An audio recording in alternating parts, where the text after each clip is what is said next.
Assalamualaikum warahmatullahi wabarakatuh. Selamat datang kembali di channel Restu Horor. Apa kabar teman-teman semua? Semoga kalian dalam keadaan sehat, baik, dan tentunya dimudahkan segala urusannya oleh Tuhan Yang Maha Esa. Amin amin ya robbal alamin. Pada kesempatan kali ini seperti biasa saya akan menceritakan sebuah kisah dengan judul Dendam Naila, pembantu yang disakiti oleh majikan. Sebelum masuk ke ceritanya, bagi teman-teman yang baru bergabung di channel kami, jangan lupa klik tombol subscribe-nya dan juga lonceng notifikasinya, agar kalian semua tidak ketinggalan cerita-cerita menarik dan terbaru tentunya dari channel kami. Terima kasih. Tak usah berlama-lama lagi, langsung saja kita masuk ke ceritanya. Desa Samong menjadi saksi bisu kesuksesan Pak Arifin. Di atas lahan berhektar-hektar yang jauh dari pemukiman, berdiri 3 bangunan kandang ayam yang sangat panjang. Pak Arifin adalah ayah dari Naila. Pada saat itu setiap kandang mampu menampung ribuan ekor ayam berdaging. Pak Arifin adalah orang terkaya di desa itu. Sebagai duda, ia mencurahkan seluruh perhatian dan uangnya kepada anak satu-satunya, yaitu Naila. Pagi itu Pak Arifin duduk di teras rumahnya yang besar. Ia sedang menghitung tumpukan uang kertas di atas meja kayu jati. Naila keluar dari dalam rumah dengan pakaian bermerek dan juga tas mahal di baunya. Gadis itu tidak pernah merasakan susahnya mencari uang sejak kecil. Apapun yang ia tunjuk pasti dibelikan oleh ayahnya. "Pak, Naila mau ke kota, Pak. Soalnya Naila pengen liburan. Sekalian mau beli handphone keluaran terbaru." "Ya udah, ini ambil. Kalau kamu kurang, pakai ATM aja yang kemarin ya. Hati-hati di jalan." Naila menerima uang itu tanpa ekspresi terima kasih yang berlebihan. Baginya itu adalah hal yang wajar. "Ya udah, kalau gitu Naila pergi dulu ya, Pak. Mungkin pulangnya malam karena mau sekalian makan di restoran mewah sama teman-teman." "Iya, kamu hati-hati ya." Pak Arifin hanya mengangguk setuju. Ia merasa bangga bisa memberikan hidup yang sangat layak bagi anaknya. Ia merasa semua kesuksesan ini adalah hasil kerja kerasnya sendiri. Baginya uang adalah segalanya dan ia merasa berkuasa atas apapun di desa Samong. Sementara di sisi lain, kondisi di area kandang ayam sangat berbeda dengan kemewahan rumah Pak Arifin. Bau kotoran ayam menyengat di bawah terik matahari. Naryo dan 4 rekan kerjanya sedang sibuk memindahkan karung-karung pakan yang berat. Keringat membasahi baju mereka yang sudah dekil. Mereka telah bekerja keras memastikan ayam-ayam itu tumbuh besar dan sehat agar hasil panen minggu ini maksimal. Teman-teman, kita kerjanya harus yang giat ya. Soalnya kata Pak Arifin, kalau kandang ayam ini untung, kita juga bakal dapat bonus yang besar." "Siap Dan, siap," ucap pekerja lain kepada Naryo. Singgahnya siang hari itu Pak Arifin datang ke kandang dengan mobil pickup miliknya. Ia datang hanya untuk memberikan bonus yang dijanjikan karena panen kali ini sangat bagus dan harga ayam di pasar sedang melonjak tinggi. Kini Naryo dan teman-temannya berkumpul dengan wajah penuh harap. Mereka sudah membayangkan bisa membawa pulang uang tambahan untuk keluarga di rumah. Pak Arifin mengeluarkan amplop-amplop kecil dari sakunya. Ia memanggil nama mereka satu persatu. Naryo pun menerima amplopnya dan segera membukanya. Raut wajahnya langsung berubah kecewa. Di dalam amplop itu hanya ada uang 100.000 rupiah. Padahal janji awalnya adalah bonus 500.000 jika hasil ternak mencapai target. Naryo, panggil anak buahmu." "Siapa?" "Ini uang bonus buat kalian semua ya. Sana." "Pak, mohon maaf Pak. Kenapa bonusnya cuma segini? Kemarin kan Bapak bilang kalau ayamnya bagus dan laku mahal, kami pasti dapat bonus penuh Pak. Bukannya ayam-ayam ini kualitasnya bagus Pak dan super." Protes Naryo sambil menunjukkan isi amplopnya. Pak Arifin langsung menyalakan rokoknya dan menatap Naryo dengan remeh. Kamu itu sudah untung saya kasih bonus ya. Kamu gak tahu apa? Harga pakan itu lagi naik. Biaya listrik kandang juga mahal. Saya harus menutupi biaya operasional dulu. Kalau kamu nggak mau terima, ya udah, kamu nggak usah kerja di sini lagi aja. Sana keluar. Tapi Pak, kami udah kerja lembur setiap malam ya Pak jaga kandang, supaya nggak ada pencuri atau musang. Hasilnya nyata kan Pak, Bapak untung ratusan juta. Tapi udahlah, kalian nggak usah banyak bicara ya. Di sini saya juraganya. Saya yang menentukan berapa kalian dibayar. Kalian itu kan cuma kuli, jadi nggak usah sok matur saya. Sekarang kembali kerja, atau saya potong gaji kalian bulan depan. Pak Arifin langsung masuk ke mobil dan pergi meninggalkan area kandang. Debu dari ban mobilnya mengenai wajah para pekerja yang mematung di sana. Naryo meremas amplop di tangannya hingga hancur, matanya memerah, menahan amarah yang sangat dalam. Ia merasa harga dirinya diinjak-injak oleh orang yang tidak tahu berterima kasih. Ya udah. Kini pada malam harinya, kelima pekerja itu langsung berkumpul di sebuah gubuk kecil di pinggir sawah. Tidak jauh dari kandang ayam, mereka duduk melingkar dengan cahaya lampu minyak yang remang-remang. Suasana sangat sunyi, hanya terdengar suara jangkrik, namun hati mereka sedang membara. Arifin itu orang yang sangat serakah. Dia nggak pernah jujur soal keuntungan. Dia kaya karena kita, karena tenaga kita, karena pikiran kita. Benar Dan. Tapi kita ini diperlakukan seperti binatang oleh dia. Aku nggak terima ya melihat kalian semua digituin. Ujar Naryo dengan suara rendah namun penuh tekanan. Dan kita nggak bisa diam aja ya. Kalau kita diam, selamanya dia akan terus curang. Dia selalu kasih anaknya kemewahan, sementara anak kita mau beli buku aja sekolah, susah amat. Sahut temannya yang lain sambil mengepalkan tinju. Naryo menatap teman-temannya satu persatu. Oke, kita pura-pura baik saja. Minggu depan adalah puncak panen terbesar tahun ini. Ribuan ayam sudah siap angkut dan harganya sedang di posisi tertinggi. Kalau kita mau dihancur, inilah saatnya. Kita buat dia kehilangan segalanya dalam satu malam. Tapi, apa rencanamu? Tanya salah satu pekerja kepada Naryo. Naryo langsung mendekatkan kepalanya ke tengah lingkaran. Kita akan beri racun di tempat minum ayam-ayam itu. Di malam sebelum pengiriman. Intinya, jangan ada yang tersisa hidup. Setelah itu, kita bakar kandang-kandangnya. Kita pastikan apinya besar, supaya nggak ada yang bisa diselamatkan. Arifin harus tahu rasanya menjadi orang miskin. Gimana?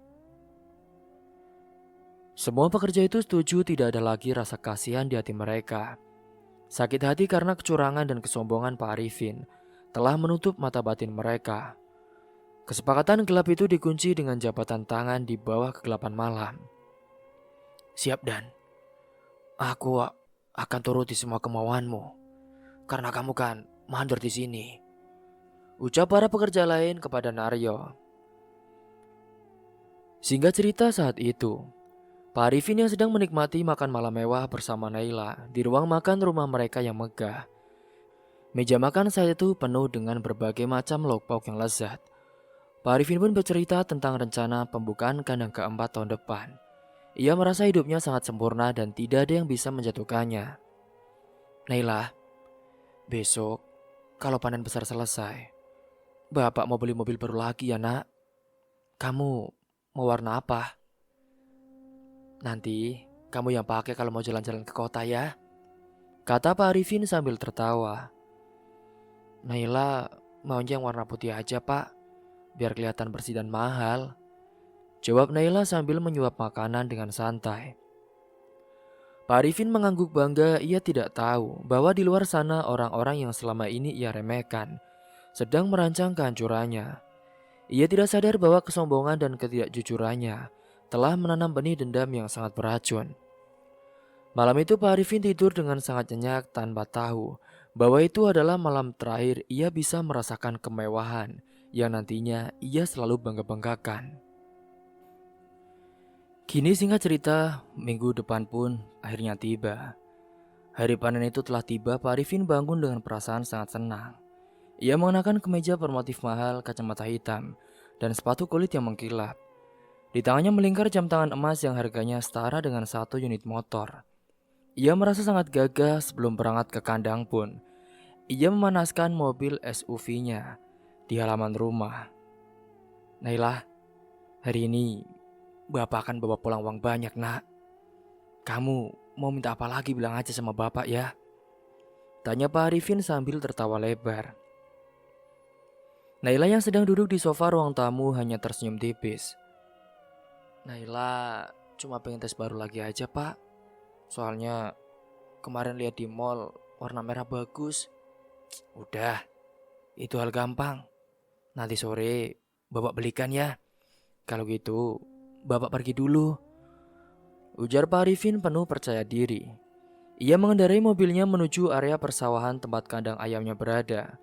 Sepanjang jalan ia menyapa beberapa warga dengan nada sombong, seolah ingin menunjukkan bahwa ia adalah orang paling sukses di desa Samong. Pikirannya sudah penuh dengan hitungan keuntungan ratusan juta rupiah yang akan masuk ke rekeningnya hari itu. Namun saat mobilnya mulai mendekati area kandang, Pak Arifin merasa ada yang aneh. Suasana di sana sangat sepi, biasanya suara ribuan ayam sudah terdengar dari jarak jauh. Ia juga tidak melihat aktivitas truk-truk pengangkut yang seharusnya sudah mengantri. Pak Arifin pun langsung percepat laju mobilnya. Begitu sampai di depan gerbang kandang, Pak Arifin dibuat terbelalak. Ia turun dari mobil dengan terburu-buru hingga hampir terjatuh.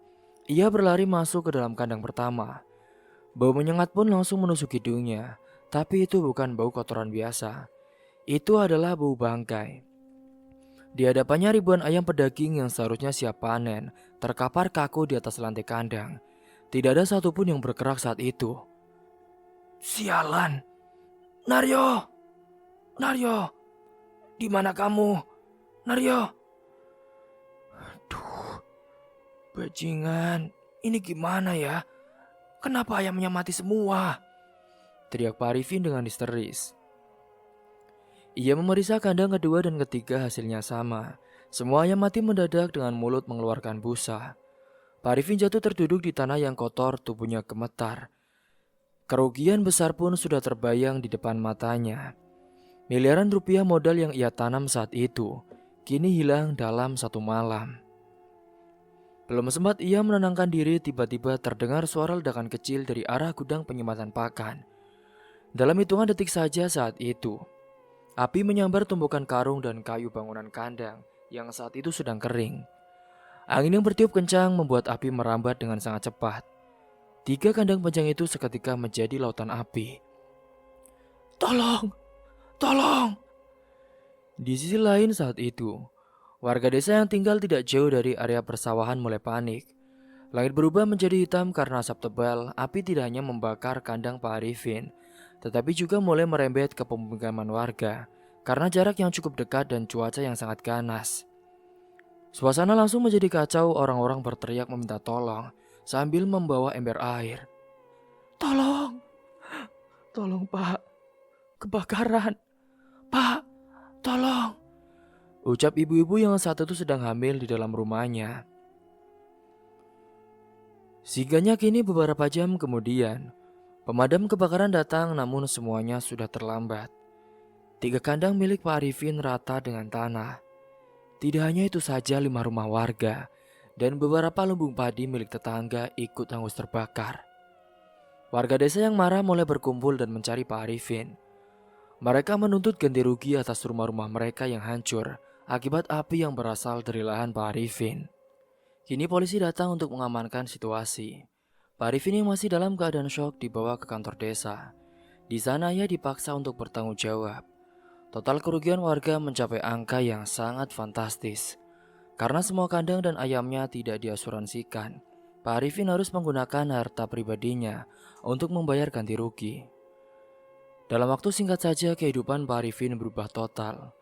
Mobil mewahnya disita, tanah-tanah miliknya dijual dengan harga murah agar cepat laku. Bahkan rumah megahnya yang paling besar di desa Samong juga harus dilepas untuk menutupi hutang dan ganti rugi warga. Pak Arifin yang dulu dipuja karena kekayaannya, kini menjadi bahan gunjingan dan kebencian warga karena dianggap ceroboh dan membawa sial bagi desa. Pak, ini gimana Pak? Kita jadi miskin gini Pak. Naila, maafin Bapak ya nak. Ini semua gara-gara Bapak. Kini Pak Arifin dan Naila tinggal di sebuah rumah kontrakan kecil yang sangat sempit di pinggiran desa. Dindingnya hanya berupa batako tanpa cat dan lantainya hanya semen kasar, tidak ada lagi AC, sofa empuk atau makanan enak. Mereka hanya makan nasi dengan tempe dan sayur seadanya. Semua hartanya telah dibayarkan untuk mengganti kerugian semua warga desa. Naila sangat menderita dengan keadaan ini, ia pun sering menangis di dalam kamar yang pengap. Ia tidak tahan mendengar sindiran tetangga setiap kali ia keluar rumah. Orang-orang yang dulu segan padanya, kini terang-terangan menertawakan kemiskinannya. Rasa malu itu lebih menyakitkan daripada rasa lapar yang ia rasakan. Pak, Naila gak kuat tinggal di sini, Pak. Semua orang menghina kita. Naila malu, Pak, kalau harus ketemu teman-teman lama. Mau taruh di mana muka Naila, Pak? Nah, maafkan Bapak ya Naila. Bapak gak menyangka semuanya akan habis seperti ini. Bapak juga bingung mau kerja apa sekarang. Nama baik Bapak udah hancur, nak. Singkat cerita, beberapa hari kemudian pada suatu sore, Naila menelpon Rani, sahabat lamanya yang sekarang tinggal di Semarang. Ia menceritakan semua kejadian yang menimpa keluarganya. Naila pun meminta tolong agar Rani mencarikannya pekerjaan apa saja, asalkan jauh dari desa Samong. Ran, keluargaku hancur, Ran. Semua usaha Bapak hancur lebur dan sekarang aku tinggal di kontrakan. Naila, kamu sabar ya Naila. Aku turut sedih mendengar itu. Tolong Ran, aku mau kerja apapun di sana. Oh ya, kebetulan kemarin tanteku bilang katanya ada lowongan jadi ART di rumah orang kaya Naila. Tapi kerjanya capek. Emang kamu serius mau? Tanya Rani dari seberang telepon. Naila terdiam sejenak menjadi pembantu, ada hal yang tidak pernah terlintas dalam pikirannya. Dulu ia yang dilayani oleh banyak orang, kini ia yang harus melayani. Namun bayangan wajah-wajah sinis tetangga di desa membuatnya memantapkan hati. Iya Ran, aku mau Ran. Tolong bantu aku ya. Aku harus pergi dari sini sebelum aku gila karena malu. Ya udah, nanti aku kirimin kamu uang ya buat transport ke sini. Beberapa hari kemudian Naila menyiapkan pakaiannya ke dalam satu koper tua yang masih tersisa. Ia berpamitan kepada ayahnya saat itu. Ia bilang, ia mau kerja keluar kota. Pak, maafin aku ya Pak. Bapak gak usah khawatir. Pokoknya Naila mau pergi dulu Pak, mau kerja. Nak, tapi nak, udah Pak. Ya udah, kamu hati-hati di kota ya Naila. Jangan lupa kabari Bapak kalau udah sampai. Di sini Bapak juga mau cari kerja lagi. Pak Arifin sebenarnya sangat berat melepas putri tunggalnya bekerja sebagai pembantu. Tetapi ia sadar bahwa ia tidak bisa lagi memberikan apa-apa. Ia juga tidak tega jika setiap hari melihat anaknya dihina oleh teman-teman di desanya. Singkat cerita, perjalanan selama 4 jam dilaluinya. Kini di sebuah rumah mewah di pinggiran kota Semarang, seorang wanita parubaya bernama Bu Cici sedang memeriksa kebersihan ruang tamunya dengan teliti. Ia adalah wanita yang sangat disiplin dan galak jika urusan rumah tangganya tidak sempurna. Di samping Bu Cici berdiri anaknya yaitu Susan, yang sama-sama memiliki sifat yang tidak jauh berbeda dengan ibunya. Mereka memang sedang menunggu kedatangan pembantu baru yang telah direkomendasikan oleh kenalan mereka. Mah, ini pembantunya mana sih Mah? Lama banget. Bilangnya mau tepat waktu. Baru kesini aja gak tepat. Gimana kerjanya Mah? Udahlah, kita tunggu aja. Mama harap pembantu baru ini gak bodoh seperti yang sebelumnya. Kita kan butuh orang yang rajin buat ngurus Oma Maryam, bukan orang yang cuma mau numpang makan saja di sini. Sudah, intinya tenang saja.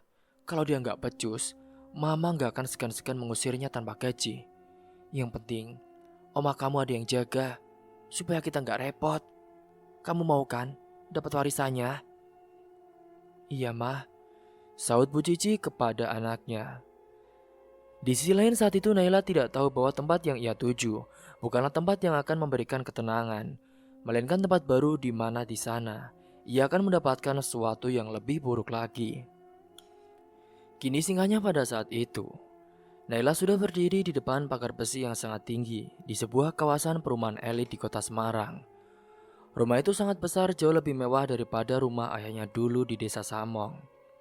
Namun kali ini Naila datang bukan sebagai tamu, melainkan sebagai orang yang akan mengabdi. Ia menarik nafas panjang, mencoba menahan rasa sesak di dadanya, lalu menekan bel di gerbang samping. Aku harus kuat.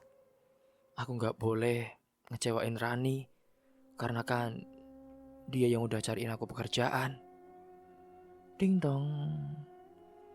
Seorang satpam saat itu membukakan pintu dan mengantarkannya ke area belakang.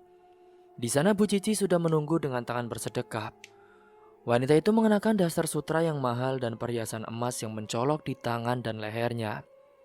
Ia menatap Naila dari ujung kepala sampai ujung kaki dengan tatapan meremehkan. Jadi, kamu yang namanya Naila. Rani bilang kamu butuh kerjaan banget ya. Ingat ya, di sini kamu harus rajin. Tugas utama kamu merawat ibu mertuaku. Namanya Oma Maryam. Dia sudah tua dan susah jalan. Selain itu, kamu juga harus bantu bersih-bersih rumah dan cuci piring. Ingat jangan malas. Ucap Bu Cici dengan suara melengking. Naila hanya menunduk saat itu. Baik Bu, saya akan berusaha. Naila pun dibawa ke sebuah kamar kecil di dekat area jemuran. Kamar itu sempit, hanya ada kasur tipis tanpa dipan dan sebuah lemari plastik yang sudah reot. Udara di dalamnya pengap. Setelah menaruh barang-barangnya, Naila langsung dibawa menemui Oma Maryam di lantai bawah. Oma Maryam duduk di kursi roda dekat jendela besar yang menghadap ke taman. Wajahnya penuh keriput tapi matanya terlihat teduh.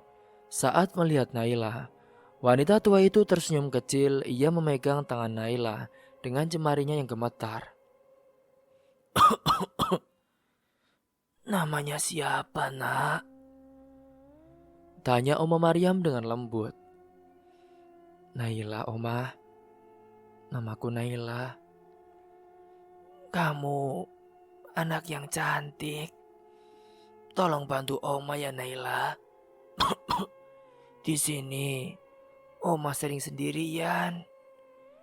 Bisik Oma Maryam. Naila pun merasa sedikit terhibur dengan keramahan Oma Maryam. Satu-satunya orang yang menyambutnya dengan manusiawi di rumah itu adalah kehangatan Oma Maryam. Sementara di sisi lain di ruang makan yang luas, Susan sedang duduk sambil menikmati segelas jus jeruk dingin. Ia melihat ibunya masuk dan langsung bertanya tentang pembantu baru mereka. Susan adalah gadis yang angkuh dan tidak suka ada orang baru di rumahnya. Apalagi jika orang itu memiliki wajah yang cukup manis seperti Naila. Mah, kenapa sih Mah harus pakai pembantu baru lagi? Tadi Susan gak suka lihat mukanya Mah. Kayaknya dia tuh seumuran Susan. Dia sok kecantikan gitu Mah. Sudahlah, biarkan saja. Dia kan yang mau merawat oma kamu. Lagi pula, dia butuh uang. Kita bisa suruh-suruh apa aja. Kalau dia macam-macam tinggal kita usir. Kamu kerjain aja ya, kalau dia berani membantah. Jawab Bu Cici sambil tertawa kecil saat itu. Kini pekerjaan Naila dimulai dengan sangat berat. Pagi-pagi sekali, ia sudah harus memandikan Oma Maryam, menyuapinya sarapan dan membersihkan kamar Oma. Setelah itu ia harus mengepel lantai marmer rumah yang sangat luas. Saat Naila sedang setengah membungkuk mengepel lantai lorong menuju dapur, Susan berjalan lewat dengan sengaja membawa segelas kopi susu. Tanpa alasan yang jelas, Susan menjatuhkan gelas itu tepat di depan Naila, yang saat itu baru saja selesai mengepel bagian tersebut. Cairan coklat itu tumpah dan mengotori lantai yang sudah mengkilap. Aduh, tumpah. Pembantu, sini. Bersihkan lagi ya. Sampai ke sudut-sudut sana. Biar bersih. Cepat. Perintah Susan sambil menatap Naila dengan sinis. Naila menghentikan gerakannya, ia menatap Susan dengan tatapan tidak suka. Non, saya kan baru saja selesai mengepel ini, Non. Kenapa Non gak hati-hati sih? Apa kamu bilang? Kamu berani protes sama saya? Iya. Kamu itu cuma pembantu di sini. Tugas kamu ya bersih-bersih. Mau tumpah 100 kali pun, ya kamu tetap harus ngepel. Gimana sih kamu? Naila menahan amarahnya, ia pun kembali memeras kain pel itu dan membersihkan tumpahan kopi itu tanpa berkata apa-apa lagi. Namun di dalam hatinya saat itu, rasa sakit hati mulai menumpuk. Ia merasa seperti sampah yang tidak berharga. Apa-apaan sih ini? Bukannya perjanjiannya gak gini ya? Udah ya, kamu tuh cuma pembantu di sini, gak usah ngelawan ya kamu. Di sisi lain saat itu, waktu makan siang pun tiba. Naila pergi ke dapur untuk mengambil jatah makannya. Di atas meja dapur hanya ada sepiring nasi putih dengan sepotong kecil ikan asin. Saat itu adalah sisa makanan dari 2 hari yang lalu. Sementara saat itu di ruang makan utama, Bu Cici dan Susan sedang menyantap ayam goreng dan daging sapi yang sangat harum. Bu, maaf, apakah ada makanan lain, Bu? Sahur ini sepertinya udah basi, Bu. Tanya Naila kepada Bu Cici yang kebetulan lewat dapur. Basi apanya sih? Itu masih layak makan ya. Kamu gak usah sok kaya ya. Ingat posisimu. Kalau kamu mau makan enak, makanya cari uang sendiri. Syukuri apa yang ada aja. Atau kamu gak usah makan sekalian. Naila saat itu terpaksa. Ia memakan nasi itu dengan air mata yang menetes. Perutnya sudah sangat lapar setelah bekerja seharian.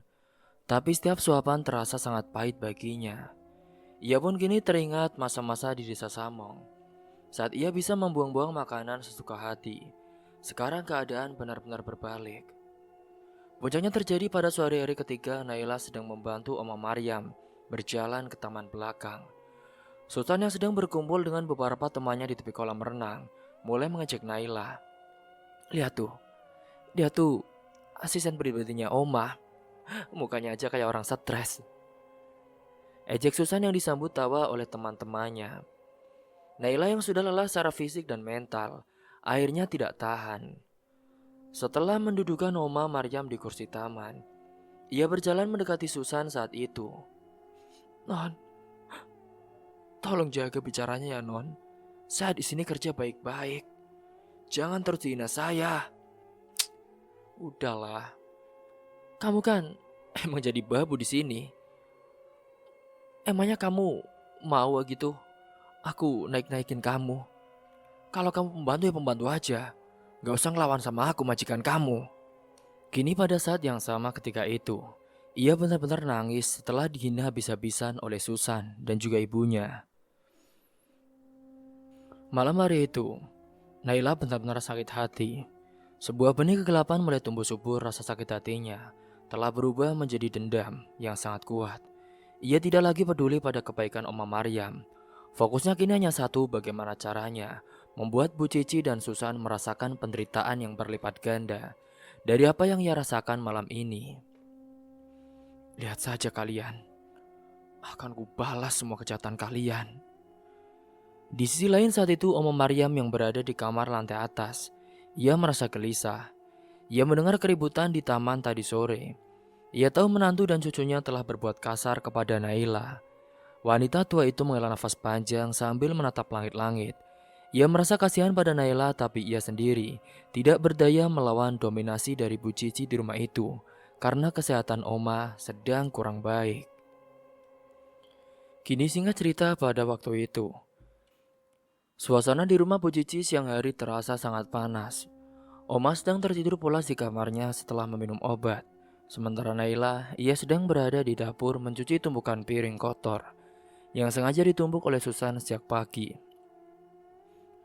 Tiba-tiba saat itu Susan datang bersama dua orang temannya.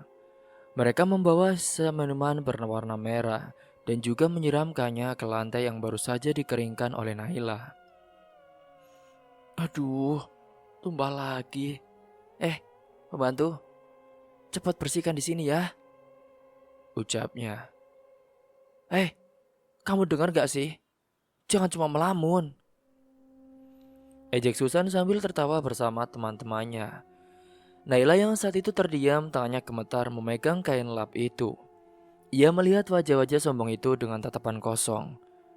Kesabarannya sudah habis, harga dirinya benar-benar sudah hancur, tanpa membalas patah kata pun. Pada waktu itu ketika Oma Maryam terbangun, Naila langsung berlutut di samping tempat tidurnya. Air matanya mengalir deras saat itu.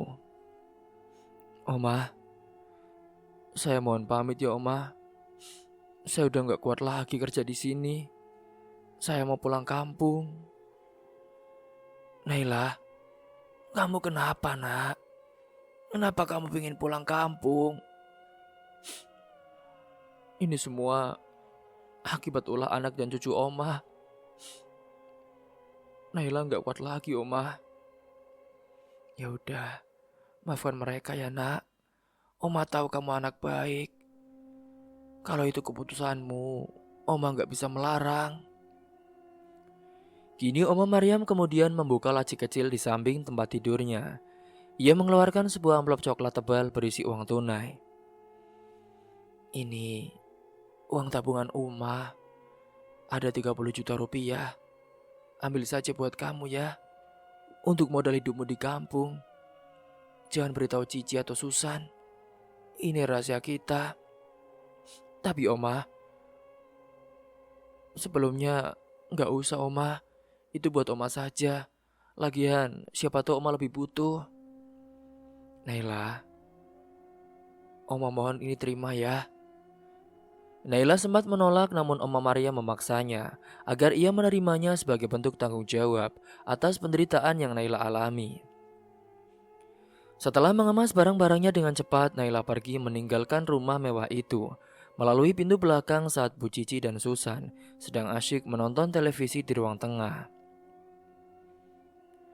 Di sisi lain saat itu Naila telah sampai di pinggiran desa Samong setelah menempuh perjalanan 4 jam lamanya dengan bus.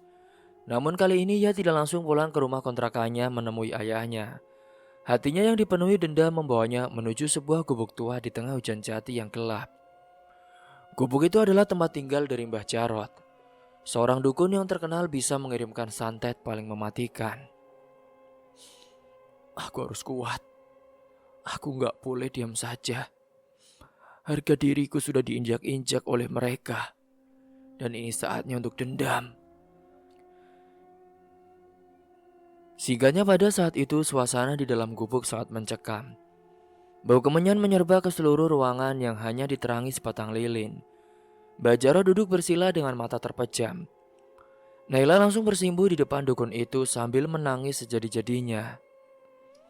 Mbah, saya sakit hati Mbah.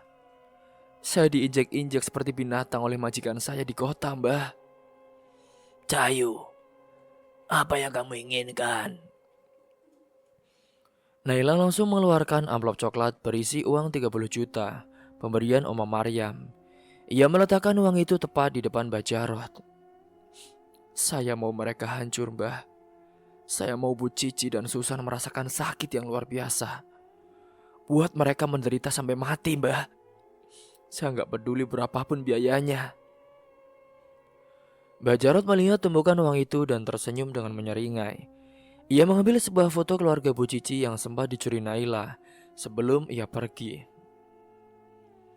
Uang ini sudah lebih dari cukup. Kamu tenang saja. Dendammu pasti akan terbalas. Mereka akan kubuat membusuk dari dalam sebelum nafasnya berhenti. Naila menatap foto Bu Cici dan Susan dengan tatapan penuh kebencian. Ia tidak merasa takut sedikit pun dengan jalan hitam yang ia ambil. Baginya keadilan harus ditegakkan dengan caranya sendiri. Malam itu, di bawah bimbingan Mbah Jarot, ritual santet kini dimulai. Naila menyerahkan seikat rambut Susan dan potongan kain baju Bu Cici sebagai perantara. Ia pulang dengan perasaan puas menunggu kabar kematian dari rumah mewah di Semarang. Baik, Bah. Kuserahkan semuanya pada kamu. Aku berharap besok ada jawabannya. Tenang saja, jika tidak berhasil, uangmu akan kembali 100%. Kini pada saat itu, Naila pun akhirnya sampai di rumah kontrakan kecil ayahnya pada pagi hari. Pak Arifin yang sedang duduk di bangku kayu depan rumah langsung berdiri saat melihat anaknya turun dari ojek. Lelaki itu berlari memeluk Naila dengan erat. Ia tidak bertanya berapa uang yang dibawa Naila atau apakah Naila masih memiliki pekerjaan. Pak Arifin hanya merasa sangat lega karena putri tunggalnya telah kembali ke sisinya. Naila, kamu akhirnya pulang, Nak. Iya, Pak. Maaf ya, Pak. Naila pulang gak bawa apa-apa. Sudah, Bapak gak peduli soal uang atau apapun, Naila. Bapak cuma mau kamu ada di sini, Nak. Sudah ya, jangan pergi jauh-jauh lagi. Bapak takut kehilangan kamu, kata Pak Arifin sambil berkaca-kaca. Naila mengangguk pelan, ia merasa tenang bisa kembali ke pelukan ayahnya. Meski hatinya kini sudah tidak semurni dulu, ia menyembunyikan kenyataan pahit bahwa ia baru saja mengunjungi rumah dukun dan menggunakan uang pemberian Oma Maryam untuk sebuah pembalasan dendam yang keji. Di sisi lain di rumah mewah Semarang milik dari Oma, suasana sangat ramai karena sedang diadakan pertemuan keluarga besar untuk membicarakan pembagian warisan dari aset-aset Oma yang mulai dipindah tangankan. Bu Cici duduk di kursi utama dengan gaya angkuh sementara Susan sibuk mematut diri di cermin kecilnya sambil sekali menghina saudara-saudaranya yang lain yang dianggapnya kini miskin. Semua aset ini harus dikelola oleh saya ya Oma, karena saya kan yang menjaga Oma selama ini. Kalian yang jarang datang gak punya hak lebih, ucap Bu Cici dengan nada tinggi di depan para pengacara dan kerabatnya. Namun ketika Bu Cici sedang berbicara, tiba-tiba wajahnya berubah pucat. Ia memegang lehernya seolah sedang tercekik sesuatu yang sangat besar. Matanya langsung melotot tajam ke arah langit-langit. Di saat yang bersamaan Susan yang duduk di sampingnya jatuh dari kursi dan mengalami kejang hebat dengan tubuh yang meliuk-liuk tidak wajar. Tolong, Emah. Seluruh tamu undangan berteriak panik melihat pemandangan itu. Kejadian mengerikan pun terjadi dari pori-pori kulit Bu Cici dan Susan. Kini mulai keluar ulat-ulat putih berukuran kecil. Tak lama kemudian saat itu belatung besar mulai menyembur keluar dari mulut mereka yang ternganga. Bau busuk yang sangat menyengat tiba-tiba memenuhi ruangan mewah itu. Seolah-olah ada bangkai yang sudah berbulan-bulan. Susan berteriak kesakitan sambil mencakar kulitnya sendiri sampai berdarah. Tolong, Oma, sakit sekali Oma. Tenggorokanku tercekik Oma. Panas. Namun dari balik luka cakar itu justru keluar lebih banyak belatung yang bergerak lincah. Para tamu berlarian keluar karena ketakutan dan juga jijik. Beberapa kerabat berusaha memanggil ambulan dengan tergesa-gesa. Bu Cici dan Susan kini segera diangkat ke dalam mobil medis dalam keadaan kritis. Namun dalam perjalanan menuju rumah sakit, nyawa mereka sudah tidak tertolong. Tubuh mereka sudah habis digerogoti ulat dari dalam secara tidak wajar. Dokter pun yang menangani mereka langsung kebingungan karena kondisi mayat yang hancur dalam waktu sangat singkat. Innalillahi wa inna ilaihi rajiun. Ini sungguh penyakit yang aneh. Biasanya pasien gak hancur seperti ini, Oma. Ya udahlah, Dok. Tolong bersihin saja biar segera dimakamkan. Kini singkat cerita beberapa hari setelah pemakaman tragis itu, rumah besar di Semarang menjadi sangat sepi dan juga dingin. Oma Maryam duduk sendirian di taman belakang dengan wajah yang sangat layu. Ia terus menangis meratapi kematian anak dan cucunya yang sangat mengerikan dan memalukan. Ia tidak tahu mengapa musibah itu bisa terjadi begitu cepat. Hingga ia pun pada saat itu memutuskan untuk menunda pembagian warisannya. Dalam kesendiriannya itu, Oma Maryam teringat pada Naila. Ia merasa hanya Naila yang tulus merawatnya dan bersikap sabar selama ini. Dengan tangan gemetar, ia mengambil ponsel dan menghubungi nomor Naila. Naila, aku harus menghubungi dia. Karena dia satu-satunya. Di rumah kontrakan desa Samong, ponsel Naila bergetar di atas meja kayu. Ia melihat nama Oma Maria muncul di layar. Naila mengangkatnya dengan wajah datar tanpa ekspresi.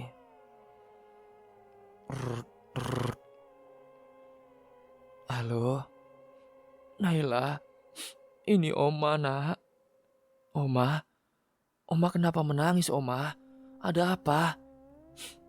Cici dan Susan, mereka meninggal.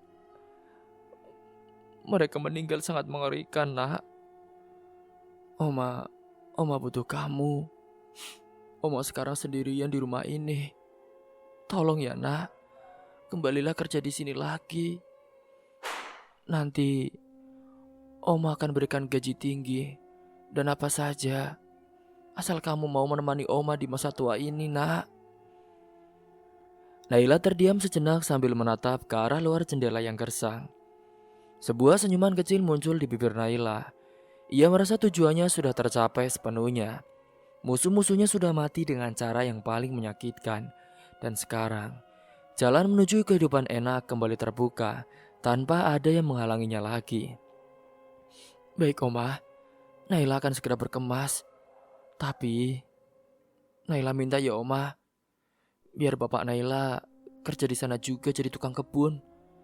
Soalnya, biar Naila bisa deket sama dia. Iya gak apa-apa, nak. Naila menutup teleponnya. Ia tidak merasa bersalah sedikit pun atas kematian Bu Cici dan juga Susan. Baginya itu adalah balasan yang pantas bagi orang-orang yang suka merendahkan harga diri sesamanya. Kini ia bersiap kembali ke Semarang bersama bapaknya. Bukan lagi sebagai pembantu yang tertindas, melainkan sebagai orang yang paling dipercaya oleh majikan, yang kelak akan menjadi seluruh warisannya dan juga orang yang sangat dipercayanya. Cerita pun tamat. Semoga dari kisah ini kalian semua bisa mengambil hikmah dan pelajaran. Terima kasih telah menyimak kisah ini sampai habis. Kurang lebihnya mohon maaf apabila ada salah kata atau ucapan yang kurang berkenan bagi kalian semua.